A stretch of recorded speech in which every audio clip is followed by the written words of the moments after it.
உங்க முகத்துல பரு அதிகமா இருந்தா அத சாதாரணமா எடுத்துக்காதீங்க.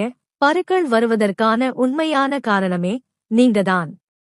நெற்றியில் பரு வந்தால் என்ன காரணம் தெரியுமா? போதுமான அளவுக்கு தூங்காம இருக்கிறது, மன அழுத்தம், தலைமுடி எண்ணெய் அல்லது அதிக வியர்வை காரணமாக இருக்கலாம். கன்னத்தில் பரு வந்தால் அடிக்கடி மொபைல் பயன்படுத்துவது, முகத்தை அடிக்கடி தொடுவது, அழுக்கான தலையணை உரை போன்றவை காரணமாக இருக்கலாம். மூக்கில் பரு வந்தால் அதிக எண்ணெய் சுரப்பது மற்றும் அடைபட்ட துளைகள் காரணமாக பருக்கள் வரலாம். தாடை மற்றும் தாடை ஓரம் பரு வந்தால் ஹார்மோன் மாற்றங்கள், மாதவிடாய் அல்லது PCOS போன்ற பிரச்சனைகளுடன் தொடர்பு இருக்கலாம்.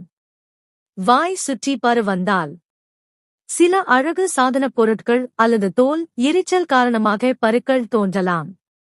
முகத்தில் பரு வந்த இடத்தை வைத்து எந்த உள் உறுப்பு சரியாக வேலை செய்யவில்லை என்று உறுதியாக சொல்ல முடியாது. பருக்கள் தொடர்ந்து வந்தாலோ, மிகவும் அதிகமாக இருந்தாலோ அல்லது மாதவிடாய் கோளாறு, முகத்தில் முடி அதிகமாக இருந்தாலோ, தோல் மருத்துவர் அல்லது மகப்பேறு மருத்துவரை அணுகி பரிசோதனை செய்து கொள்ளுங்கள்.